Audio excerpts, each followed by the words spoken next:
Commission policy number 4. We essentially turn policy 1 into 3 different policies, and I kind of go over the basic changes in them. Let's go with policy number 1.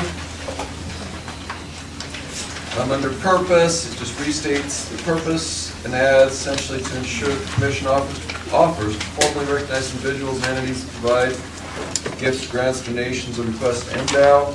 And the intent and what we discussed a lot at the committee meetings were to attempt to add some transparency and to ensure that any donations, gifts, grants, requests of any sort, that they do go to the exact place that the people that give the money want to go to.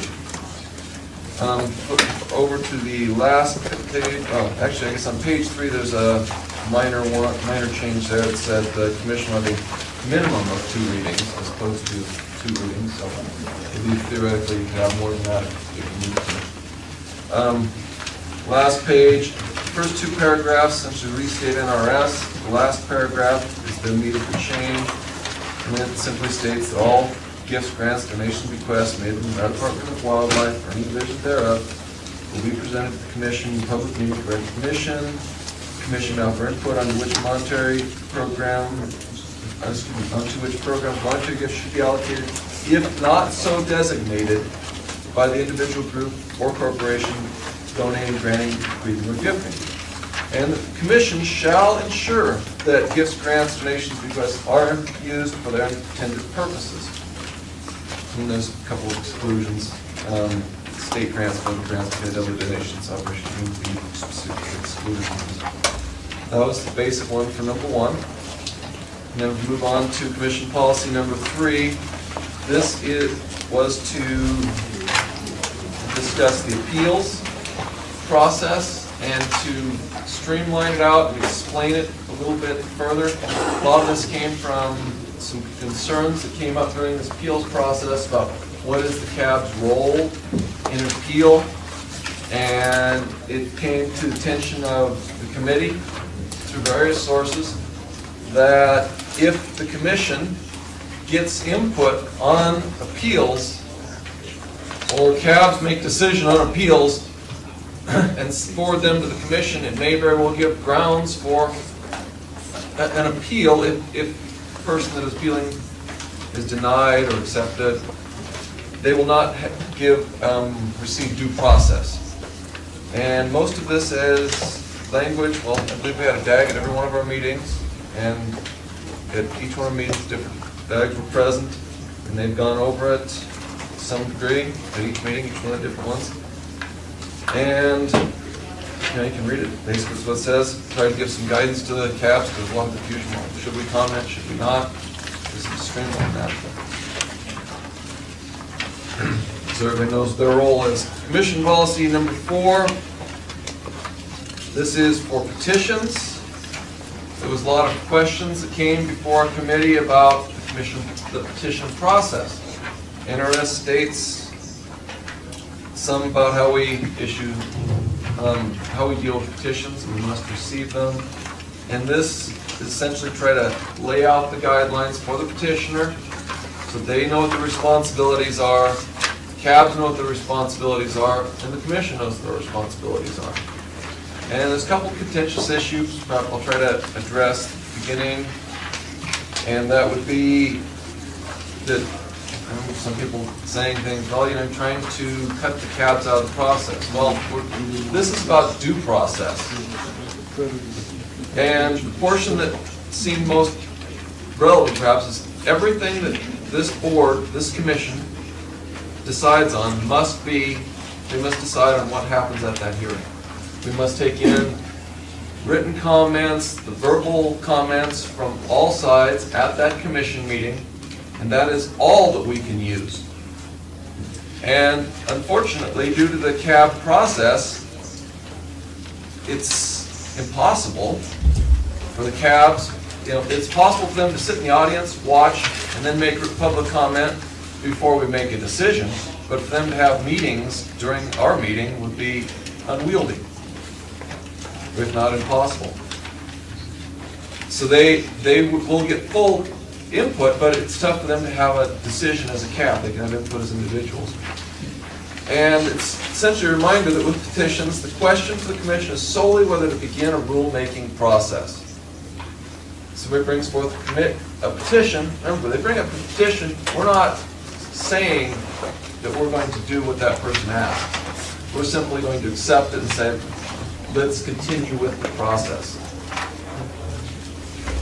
I don't see him here. Staff should. He's on vacation. On vacation. Okay. Like proceed. That's basically what we came up with. Just as far as staff changes, I just, I'm sorry I wasn't one of the DAGs that attended your various meetings. I apologize, but I wonder if the first sentence of the third paragraph in change 7 doesn't track the language and the purpose. Policy number? Policy 1? I'm sorry, this is policy 1, yeah. The new paragraph at the end added, number 7. It says all gifts grants will be presented to the commission for recognition, whereas the purpose says that the commission offers to recommend them. And so that language needs to be harmonized one way or the other. And then I have another comment on petition number, or policy number 3. I agree with everything you said, except that all the written documentation has to be submitted after the hearing. I think you should have a policy that allows people to submit written documentation ahead of time. All courts do that. In fact, this courts require that all your written information is exchanged prior to the hearing.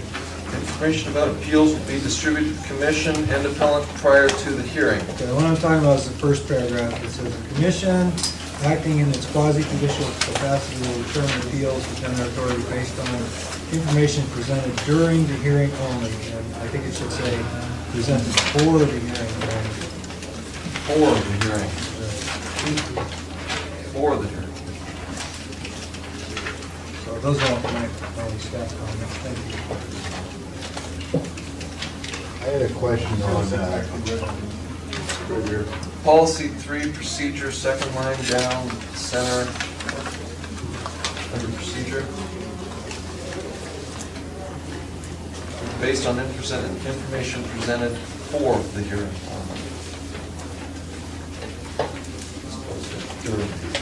I had a question on the first page on the policy 1.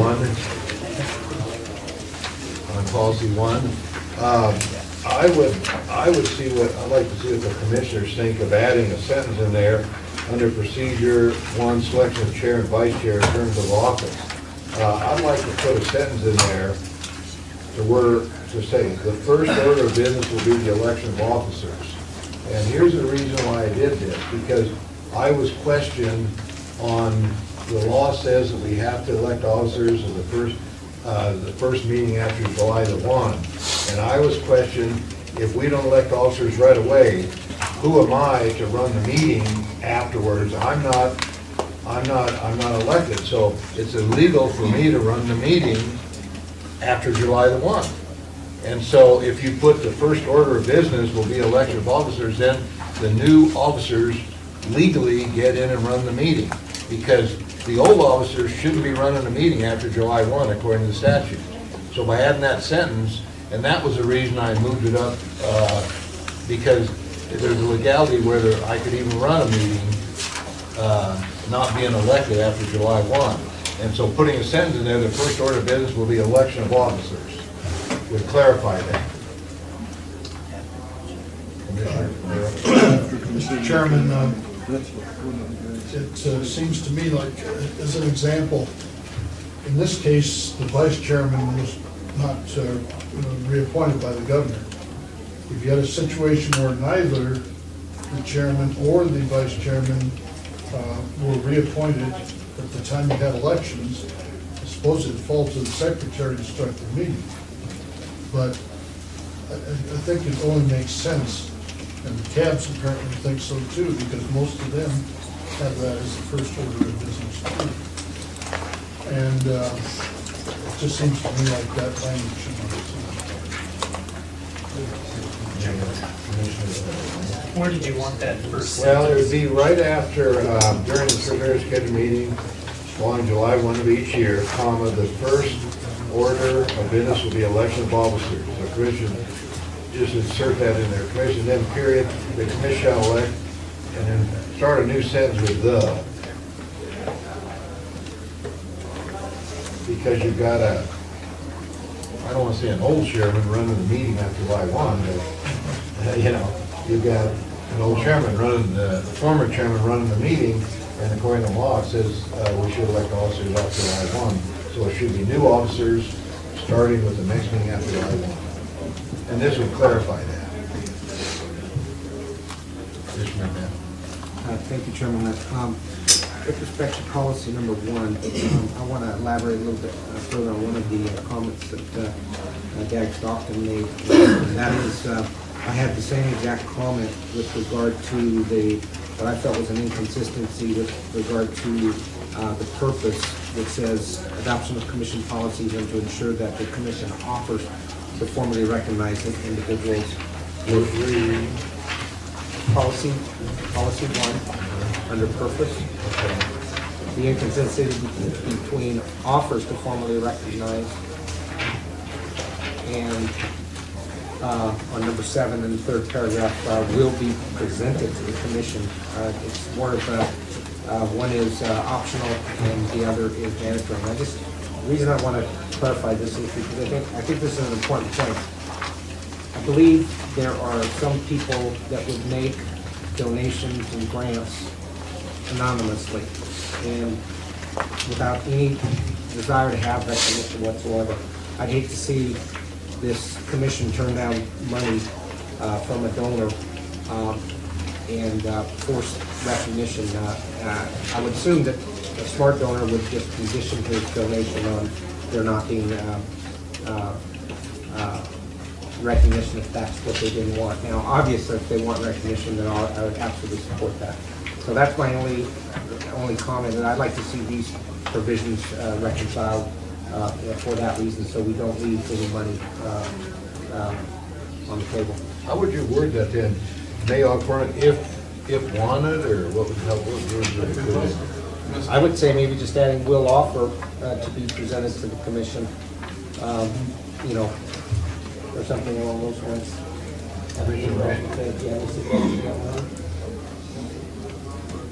What you do is up to you, it's just not really harmonized. We debated this in several different ways about that exact thing, and the resolution was that, you know, I came up with, and hopefully the rest of the committee did, is to leave this language as this because it would still, if it was a provision, it says it will be presented to the commission in a public meeting for recognition, clearly presented to the commission. However, it would, how are you going to word it? You could add paragraph after paragraph to, well, if and the and if and that. But the commission would have the option, and most certainly it would be a wise commission would, if it states on that grant, we do not wish to be recognized, to be presented to the commission for recognition, the commission would say, a donor donated $5,000 for Guzzler in this county, and they wish to remain anonymous. Thank you. Now, how to put that practice into words would require a book. However, a wise commission would do so, and it would not force it. It would be presented to the commission for recognition. It does not say the commission must say their name. It does not state many things in there, but it would give some leeway, and hopefully a wise commission would simply say, we got a donor, they wish to remain anonymous, thank you. I would expect when you donate, when people donate, they donate anonymously, they say, they put that as a stipulation. And, Anonymous is anonymous. you know, and then we would never, we'd have to, we're forced to recognize it anonymously, you know, and then, you know, seen that many times. But what do you think, Rich? Yeah, I think for this purpose of recognition, we would present it to you as simply being anonymous. Right. There are circumstances where thresholds are met where we have to go to IFC to receive those. So certainly within that process, there may have to be some disclosure of what money's coming from, but before the commission, before the public, we could present it to you that simply. This was presented a $1,000 donation. The recipient or the donor would remain anonymous, and we could simply present it that way. And if you have to identify the donor at IFC, we don't have any control. Right, and I can't imagine that circumstance. You know, I think most people, yeah, I don't think it was an issue. But how you address it here, that's your call. But if you do leave that the same, we need to change the purpose.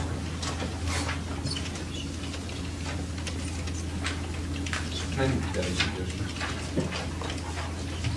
Just make them read the same. I know Just the make them read the same. committee, we talked about different things we could talk about at the first sentence. You could offer, you might be able to say somewhere in the policy, they could opt to remain anonymous. Perhaps, you know, you could put that in, If desired, if you have a word. you could even add maybe at the very last sentence. A donor may remain anonymous if desired. We could add that as a sentence at the very end of the whole thing.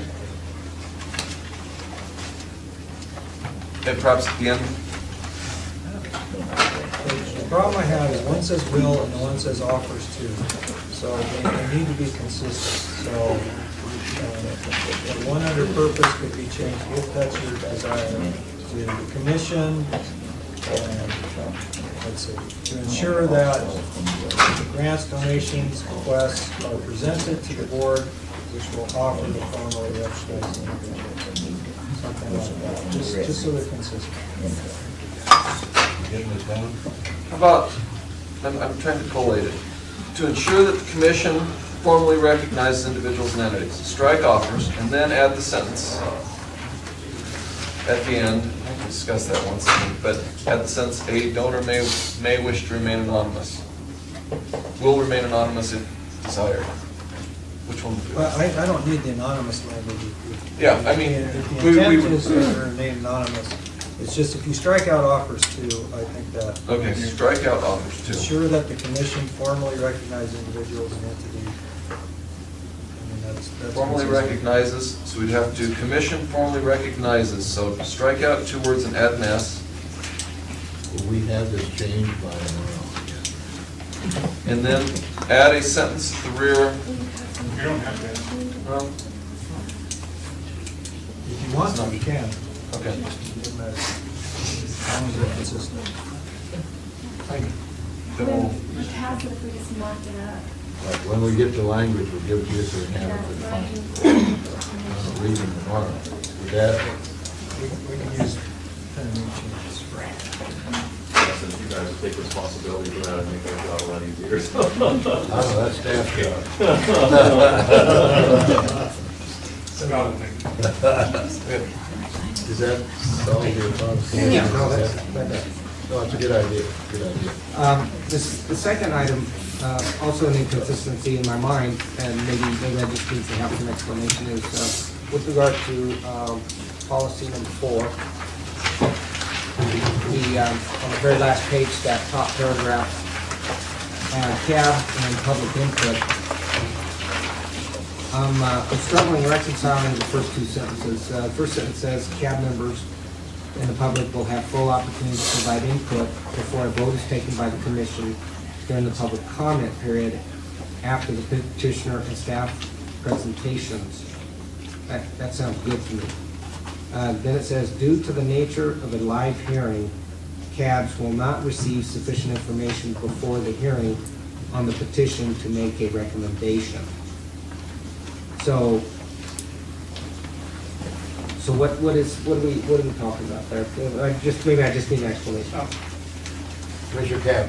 I'll try and answer that, Mike. Basically, what we're saying is, and we had this take place in the last year at one of the hearings, the cabs, the petitioner comes forward and presents information that isn't distributed to the cabs, and people in the room know different things that isn't presented to the cabs.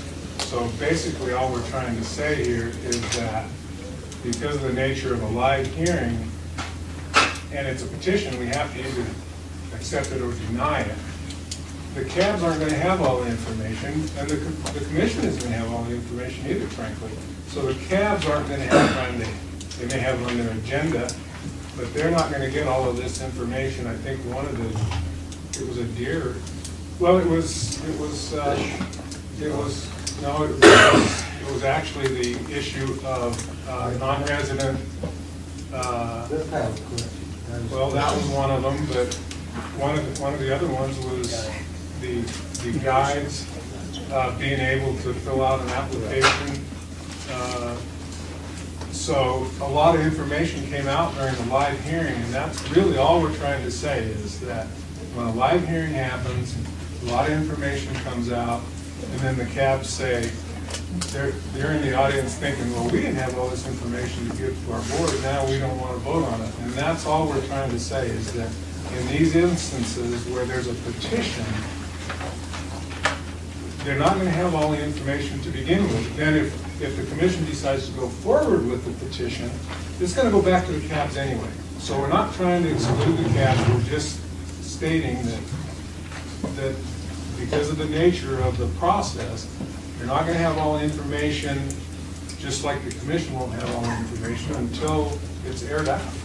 We accept or deny the... And then we accept or deny it, then it goes to the cabs, if we accept. Okay, So that's acceptable. We weren't trying to do anything to cut the cabs out, anything like that. It's just I'd like to take them one at a time, if I may. And the first thing I'd like to formally request is that you do not take an action on this tomorrow, because as our board, we voted against 2 and 4-1, and you're talking about making word changes.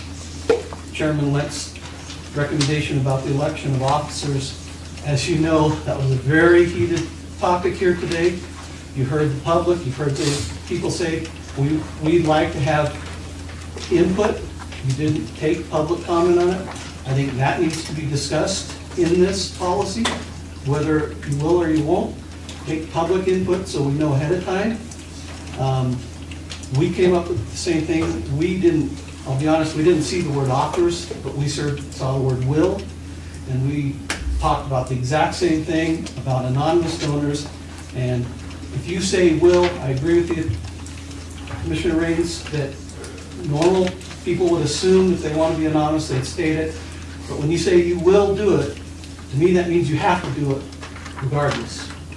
And that's not what this is intended. So I think you need something in there saying about an anonymous donor will remain anonymous. I think that's important for everybody. And I'm sure from our CAB, if that was in there, then we would recommend to approve it versus deny it. So I think that's important. That's on P1. On P3, we voted to approve it, and I want to compliment the committee. I think you guys did an outstanding job. I was involved this year, and I saw some of the hearings and stuff, and I agree. You guys did exactly what needed to be done, because it wasn't clear to the cabs whether we had input or not, and it came up in our meeting, and we made it very clear, as the AG's office did at that hearing, that you don't have input and you shouldn't have anything to say, so just put it in writing, and we're okay with that. So we had no problem with that one. Moving on to P4, we were opposed to that, and there's a couple things, and I guess the biggest one we had heartburn with is where you scratched, I want to make sure I say this right, on procedure, down where it starts with NRS 501-260, down there you have scratched, and special regulations. That the CAB, basically our interpretation of that is special regulations we don't have input on. Does that mean if you're going to make a decision on putting scopes on muzzle loaders, is that a special regulation? Does that mean we don't have input on that? I hope you guys understand where I'm going with this. Where are you? Page 1. Policy 4, page 1. Full history on that one. Did you see what I'm saying? Yeah. It says, and special regulations. To me, muzzle loaders, putting scopes on muzzle loader is a special regulation. You're saying we don't have input, and I don't think that's right. So I really, really recommend that you, I mean, we can talk about it, you can make all the changes that you're talking about, but I really strongly recommend that you bring it back to the cabs. What's it gonna hurt, one more meeting to bring it back? Is it really gonna? If I remember right, I believe this is something that Kim brought up to us, and I think it was trying to restate those NRS, and I don't think it's in special regulations. I don't know if I could look back at that, like that was not part of that NRS? Anybody's got the NRS, they could look at it? Personally, yeah, I don't know that there's no such thing as a special regulation under that. Yeah, it wasn't there. So I'm not sure where that language came from. It came from- There's just no such thing. It came from staff. This changed. It wasn't the Yeah, committee. he was striking it because nobody knew what they were. Okay, but, see, we don't know that. That's what I'm trying to say. Yeah. We don't know that. We don't either. So I'm just asking you, That's why it's taking a nap. if it's okay with the commission, would you please just table the Well, if statute? we get it resolved, you know, we'd like to go forward, if, you know, if there's no such thing as special regulations, that's the reason. But I think there's a lot of points on P1 that you do need to bring it back, because you're asking to add stuff that the cabs don't know, like the election, and that's a huge one. So, I mean, I think that it wouldn't hurt to ask the commission to just table it tomorrow and let it go back one more time with the explanation so we all understand. I mean, I certainly could go back to my cab and say, here's what they meant by that. And then it would make a difference. With the election, I think that's something that's got to be hashed out, and I just don't believe that it would be fair to the cabs that you vote on that tomorrow. Mr. Chairman, I was at this meeting by telephone, and I apologize, I don't recall this coming up. But just now, looking at NRS 501-303, it says one of the duties of the boards, the cabs, is to collect input, provide them to the commission in consideration of setting seasons and all that other stuff. And although special regulation is not a statute, just a regular regulation is in the statute. So you might want to consider just taking out the word special and but leaving regulation in Just there. leave regulation. And that would be consistent with the statute. Again, I'm asking you to just table it for one more meeting, bring it back to the cabs with the changes so that we can. Okay, thank you.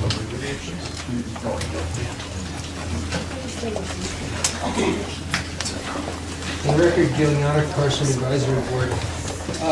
Starting with P1, if we remove review of the county advisory boards to manage wildlife budgets from P1, where are you going to do it?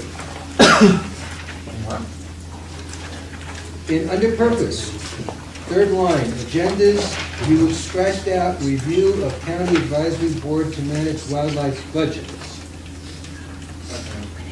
Where do you then intend to do it? The staff recommendation Commissioner was. Abbott? I'm Go sorry. ahead. Your record. Thank you, Mr. Chairman. The staff recommendation, Gil, was that the finance committee was working on revamping how the county do their budget, and that they were working on policy. But you're on that committee, so. Yes, well, no, that's why I bring this up, because, yes, the finance committee has been assigned the task of reviewing the county advisory board budgets that have been submitted to the department. Our review consists of consistency, do the numbers work out, do they calculate things right, the amount of funds that we see remaining in their accounts with what they're requesting, so that when the department calculates what the augmentation will actually be, that's what we do. But I think there's a review that the commission may want to have you guys make the final authority, the final decision, is what I'm saying. So I don't know whether you want to call it a review, or you just vote on it with no discussion or nothing. And it's up, that's within your purview to review these things. If you choose not to, that's okay also. I'm just, when I, if we define the word review, or we remove, maybe the word review is not what you want to do. It is a time-consuming process. And we have this in the past, at a lot of meetings, it took a substantial amount of time because some counties didn't even submit a budget request. And people ask the question, why? And it takes time at the commission meeting. By having the finance committee do this, we spend all that time, save time at the meeting, and we present you with what we say, these requests have been reviewed and approved. Then it comes to the full commission, where you have to give approval to the department to okay this, and then the monies get dispersed after July 1. I think the question was, why did we scratch that section about the CAB's budgets? And that basically was because it was deemed to be insufficient as it was. It was relatively vague, there was a lot of issues, and therefore, as it was, it served little purpose. So It would just be become an agenda item then, and you...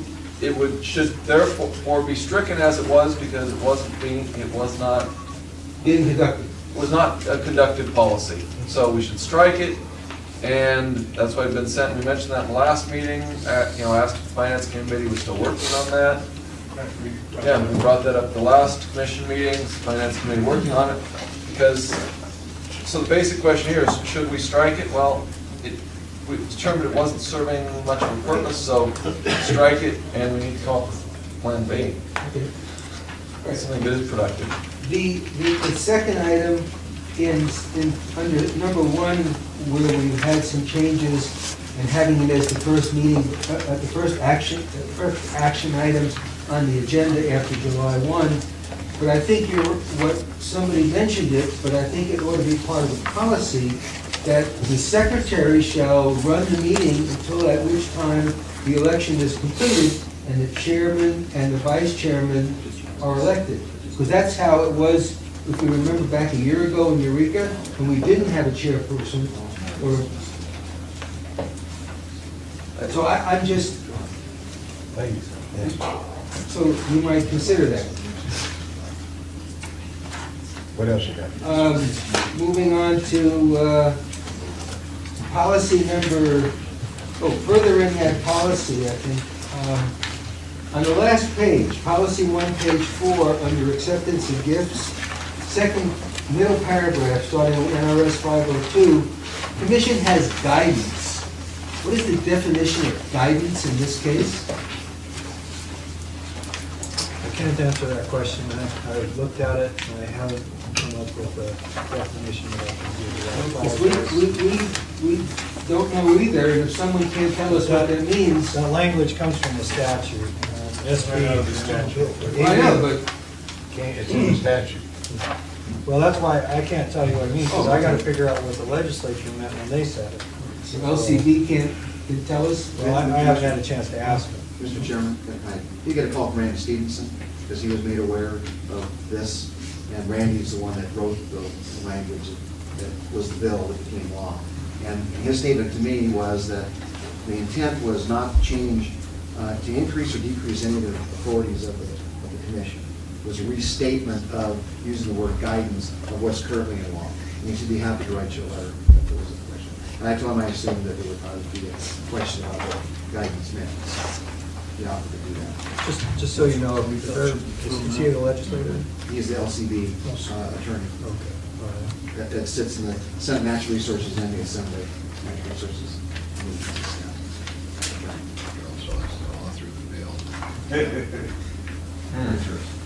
And I think the last one, I think we've already, on policy number 4, I think you've already clarified the issue with special regulations and just going to call it regulations. Thank you for your time. We might, if I could, we found it in the reg, what, and maybe Rich could explain it better than I Yeah, can. the special regulation, it's a term we use for explaining regulations to the public. To us, a special regulation is merely a regulation that may be different than a general regulation according to fishing regulations, where we have statewide limits or region, or limits by region for reservoirs, streams, and whatnot. And then we often have here in the western region we call them special regulations. They're exceptions to those general regulations. They don't have any standing in statute because these all fall under a CR or an AC. So the special part is something we use simply to try to draw attention for public purposes, for information and education. So there is no legal meaning for the word special. So that I'm aware of. we can eliminate that. Special.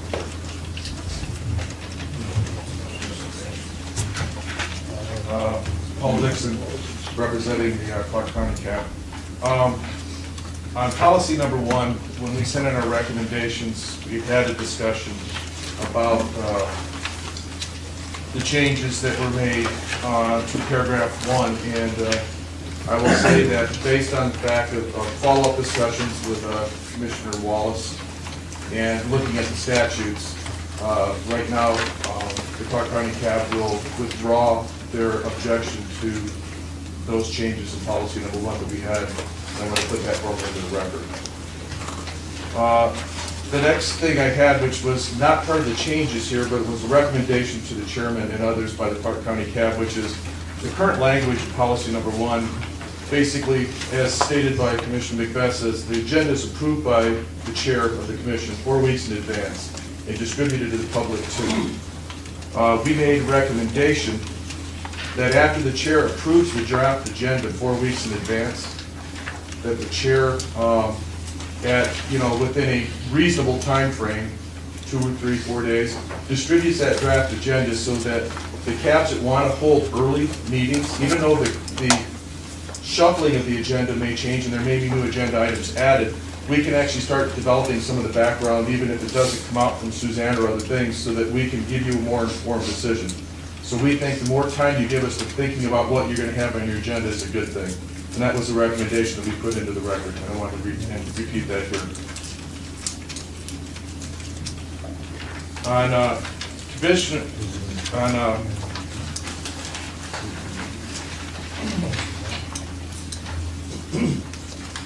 That's in policy 1 now, isn't it? It's in policy 1. We were making a recommendation to the chair that he change the language to allow distribution to the CAB sooner than the 2 week and the other commission.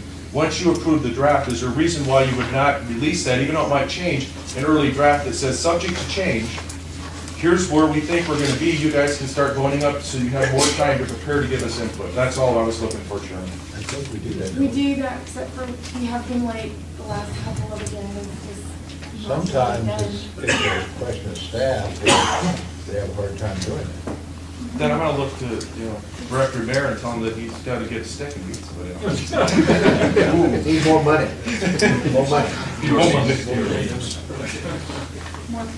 I didn't know if it was because of the way the policy was written that we were following certain guidance, or if once you approve the draft that it could be She released. gets it out as soon as she can, and staff does a real good job. It's a tremendous job, and she gets out as soon as she can and calls me up, and the director called me up and said, we need to get the agenda by Monday, and he's on me as soon as he gets it for have me look at it. And they don't lollygag. They get it. They've got a team that has to put the ideas together for the draft agenda, and they've got to have meetings to put it together. And I try to respond as soon as they get a hold of me, and if I don't, I'm not on my cell phone. He's on his phone calling me and saying, you've got to get it out. Monday's the deadline, drop dead date, or Suzanne's calling me.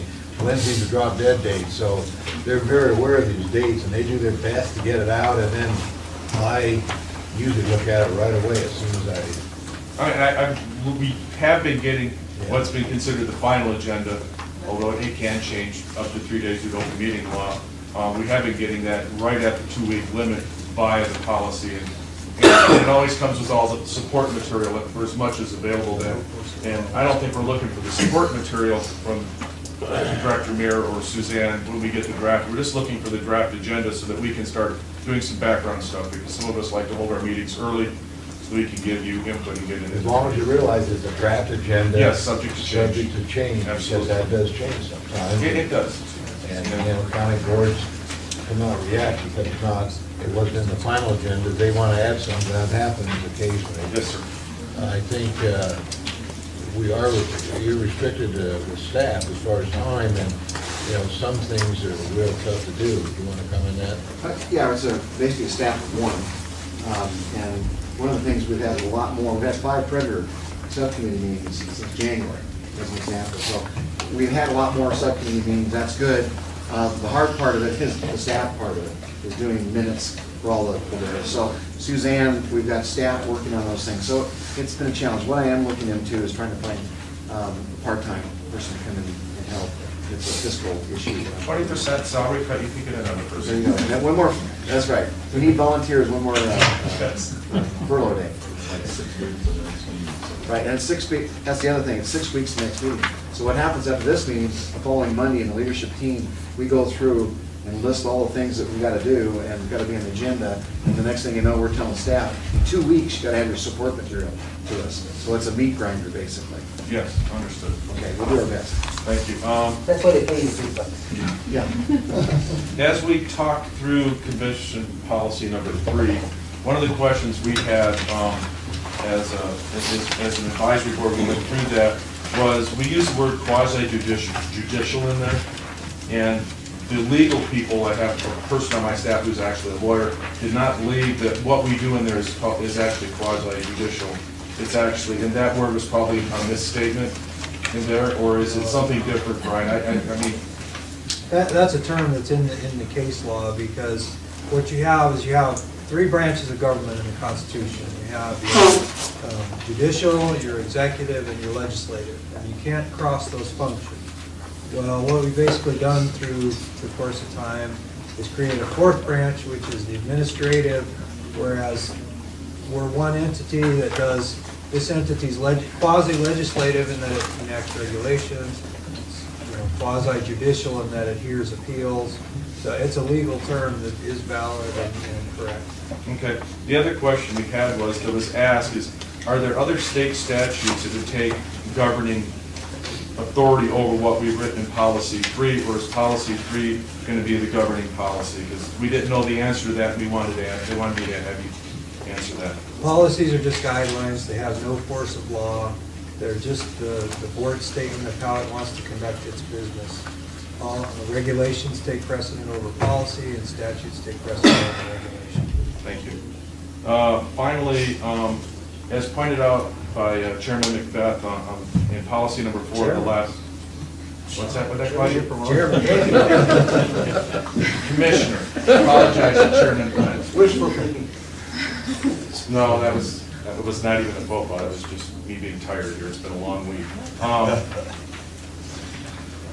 When we talked about the, and Commissioner Calvin, or Calvin talked about why we chose in that last paragraph, say, due to the nature of a live hearing, the CAB will not receive sufficient information. The thing that we added, a recommendation that we added is that if new information is provided, and I think it supports earlier testimony we heard here this afternoon, that the commission will table the recommendation until the following meeting, which would be, if there's new information presented, rather than say the CABs, there isn't real time to do it, we're going to take a vote. We've heard it new here. The recommendation heard earlier was our recommendation would also be is that you table that and put it on the next agenda for an action item, and allow yourselves as commissioners, as well as us as the advisory boards, to digest that new information. Because when you have a live hearing, you're going to get new information, potentially, and it would be better in the policy to say, if new information comes up, and you could even put the substantive, and you as the chairman could make that determination, or the commission could make that, but would be something along those lines that would say, if something comes up, that it's able to come back and be vetted through the advisory boards, as well as you guys have ample time to actually look at those changes that you've heard to make sure that you're giving the right decision. Thank you, Mr. Chairman. I believe the way least my perception of this is this process is a screening process. That is already in here. The commission looks at it, is it worth going back to the boards? It's not whether or not we as a body think that it is a good policy. Is it worth exploring further? So as it's written, that is exactly what we're doing. We could potentially get hundreds of petitions. It's not that difficult to make out a petition. This is the screening process. And if we screen wrong, I would expect a board, an advisory board to come back at a future meeting. They could be the petitioner. Clark County could bring back the petition, the original petition. Hey, this came up before, we would like you to hear this petition again. It could come back easily. This is the screening process to see whether or not you want to see it in another meeting. I mean, it's to weed out all that stuff. So that's, and that's what way my perception. Commissioner Kevin, you were going to say something, you're raising your hand. You need to be recognized, I'm sorry. Mr. Kevin, because I can't have everyone speaking, I got to recognize one at a time to keep it orderly, and that's the only reason. We have to remember that we're separating out this petition process because the petition process is in NAC, and the commission either has to act on it or reject it. We don't have the ability to say, okay, we want to gather some more information and go to the CABs. The process says if we accept it, yeah, we're going to gather more information, going to go to the CABs now. But the petition process is lined out in what we can and can't do. So we can't, the Zen's petition that was in February on PIW, we negotiated with him and said, would you withdraw your petition and we'll informally discuss it, and that was what he did. But if he said, no, I don't want to withdraw my petition, then we have to say yay or nay right at that point in time. So, and then if it's a yay, then we go on and explore it like we're doing now, but on a much more informal basis than if we'd have been living by the rules of the petition. And I'd just like to make a final statement to the entire commission, which is this County Advisory Board meeting was my first meeting as chair for Clark County.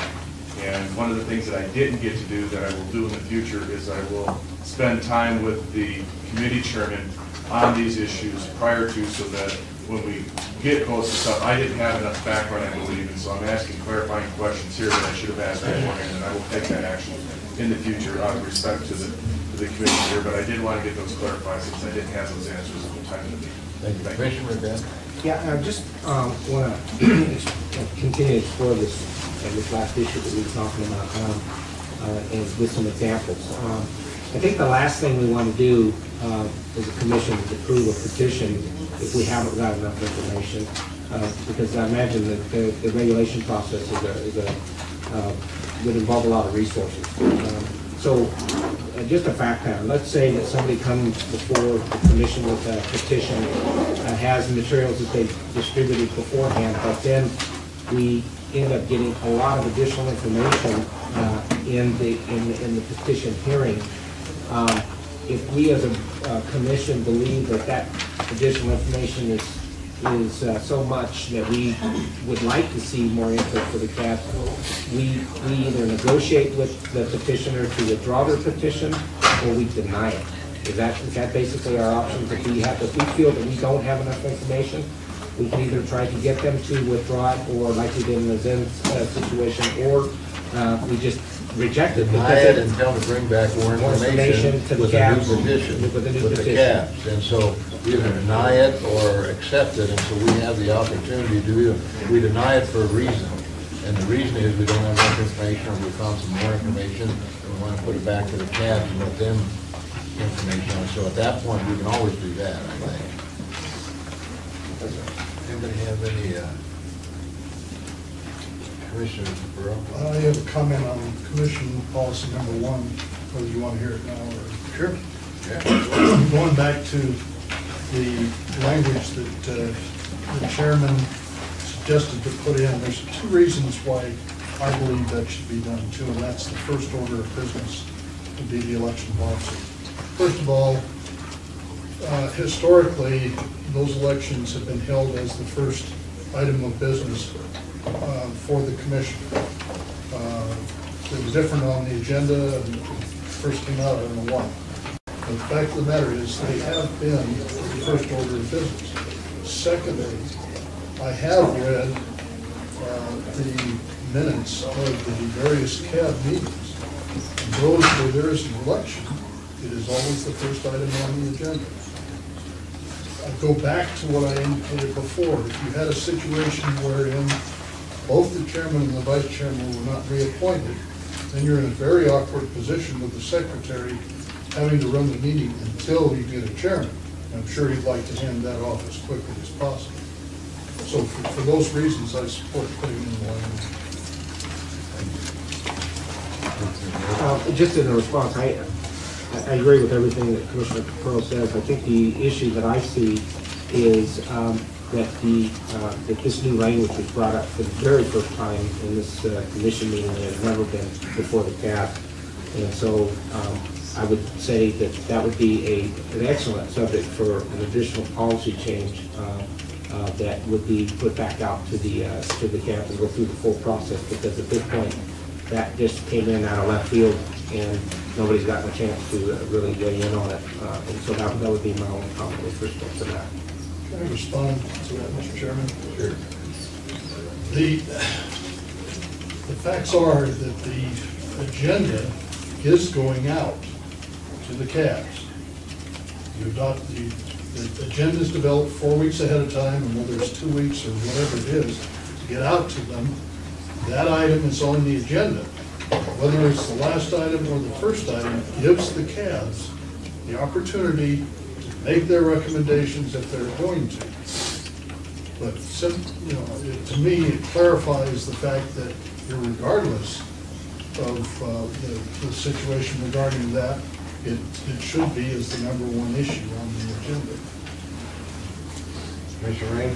Thank you, Mr. Chairman. I'd also like to reiterate that this has been past practice. It has also been the past practice that the times I've seen on this commission, there's never been public comment ever on any elections. Generally, there are not in most organizations.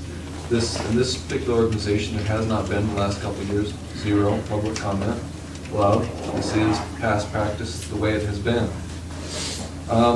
As for being the first item on the agenda, I mean, if it was the last item on the agenda, it could very well be termed a usurpation of power by the chairman. He wanted one last day as chairman. It could be taken a lot of different ways, so it should be put down. And the idea, as we had the very last year, has been reiterated here. That needs to be the first item of business. All we need to do is take a break here, so. Anybody else have any? Go ahead, yeah. I was going to comment on one, You but got I'd like the to floor. comment on the elections. Yeah, it does seem to need to be first, but for the record, my name is Bob Renner, speaking for myself. But we also need to remember that the rules of the commission were sidestepped also to have this done. We did follow rule of law, but the rules of the commission were changed to get this done. So I think we should do that in. I would ask that public comment be put in there before. Certainly there was plenty of public comment and input from the CABs that was written. We wanted it written. These are statements requesting a change, and I think now that things are done, I would like to move forward. And we could have done what the CABs asked and what the public asked and still move forward on wildlife issues. And that's what I'd like to do this year. Let's move forward, listen to what the CABs, you folks, you the commissioners, you're responsible for your own votes. This is what the CABs asked for, this is what the public asked for, and you're accountable for your own decisions. So please listen to what the CABs say and what the public says. Coming back on that, for the item #1, it was already flatly rejected by the CABs and by 12 or 15 speakers. And at that time, it was asked to go back to the subcommittee.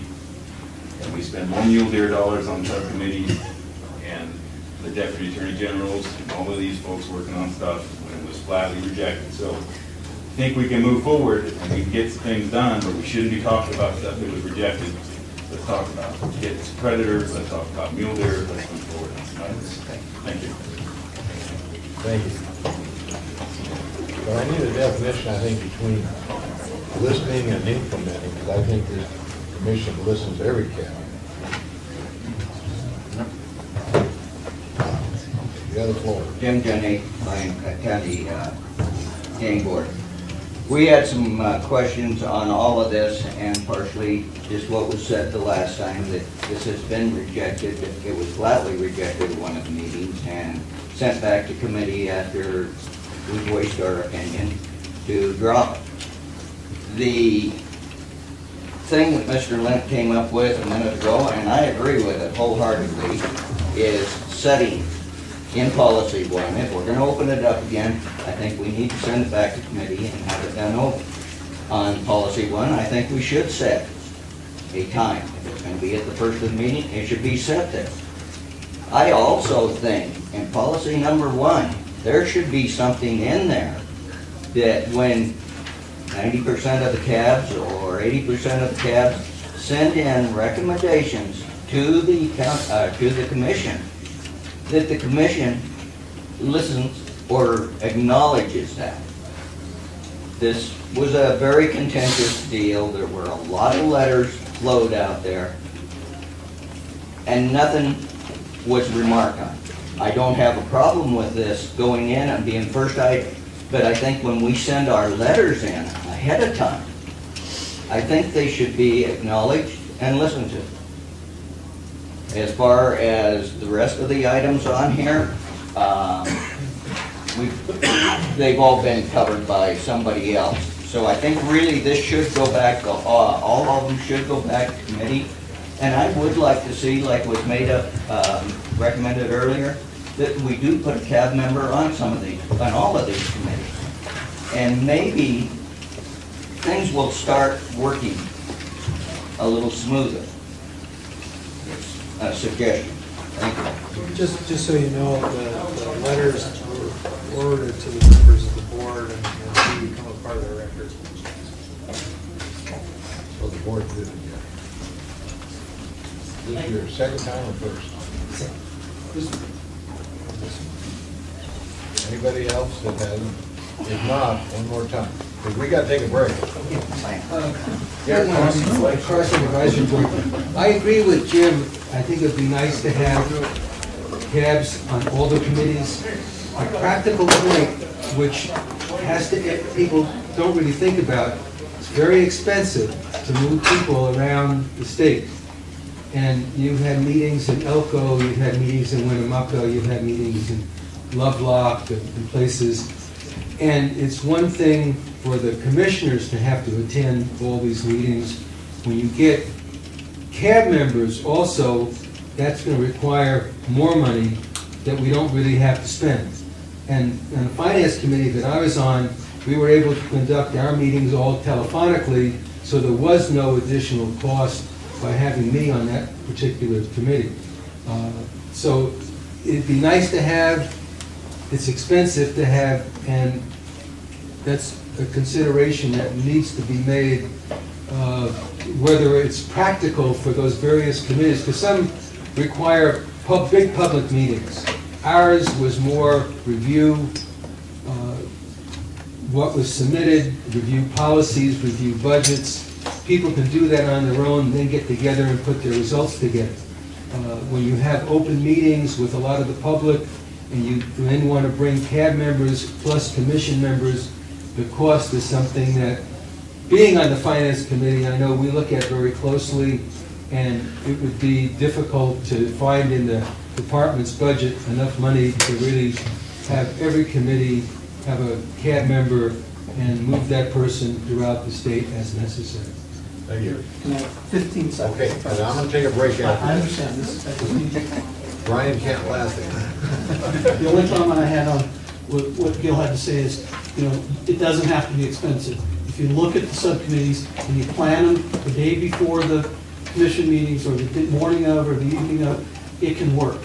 And so I don't necessarily agree with Gil's stand on that. I think if you look at it and plan it, it could work, and I still would ask that you consider it.